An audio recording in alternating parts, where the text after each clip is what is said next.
Good evening, everybody. How are you all this evening? Hope you're doing well. I know I keep saying evening, and it may not be evening when you watch this, but it is while I'm recording it. So what I'm showing you here is just a little quick garden update. We have tilled up, if you will, a couple of 4x4 sections. In this section here, I have put red tomatoes and orange carrots as companion plants. When I was figuring what I wanted to plant together, I wanted to plant here the red tomatoes and the black nebula carrots. My mistake. But I'm not going to tear it up, and I'm not going to fret over it. I will plant my black nebula carrots with something else, and I will plant my purple Russian tomatoes with something else. What I was planning on doing was actually putting the orange carrots with the purple tomatoes, and I was putting the purple carrots with the red tomatoes, so they're not pulling the same thing out of the dirt. But I got hasty and wasn't paying attention, and well, I've made a mistake.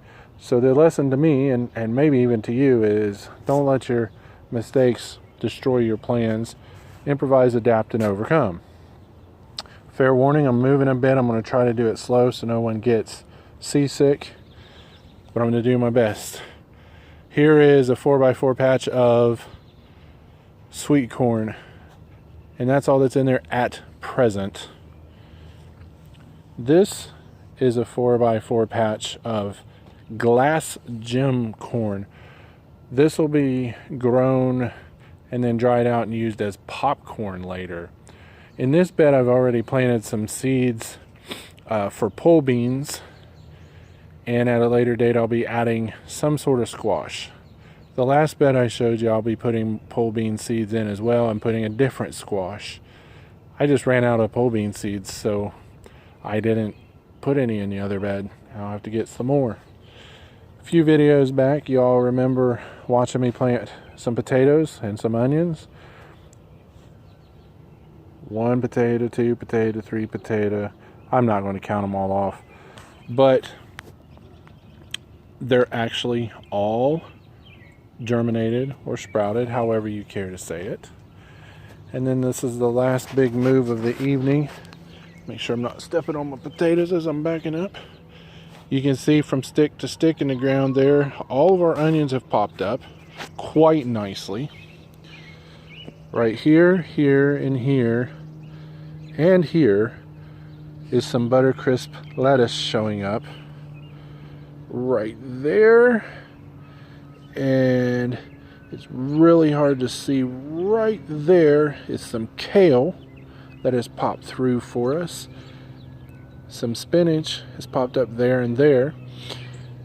If you remember in that same video where I planted all of these onions and potatoes, I was talking about companion planting, and I was going to put the spinach way far at that end of this garden so that the potatoes and spinach didn't fight with each other. They actually cause each other's growth to be stunted.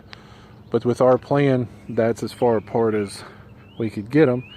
So that's just a quick update on the garden, and I am so excited that I'm getting stuff in the ground finally. The frost date has finally passed, and we're just going gangbusters as best as we're able, because my wife and I both have work schedules to maintain. So at the moment, that's what we got. Stay tuned for more updates over the next few days. Sorry for the shaky video and the lower quality. We're recording with my phone tonight. Here lately, when we've been doing the good videos, it's been my wife recording on the good camera. So guys and gals, thanks for watching. Remember that this is the day that the Lord has made. Rejoice and be glad in it, and we will see you next time.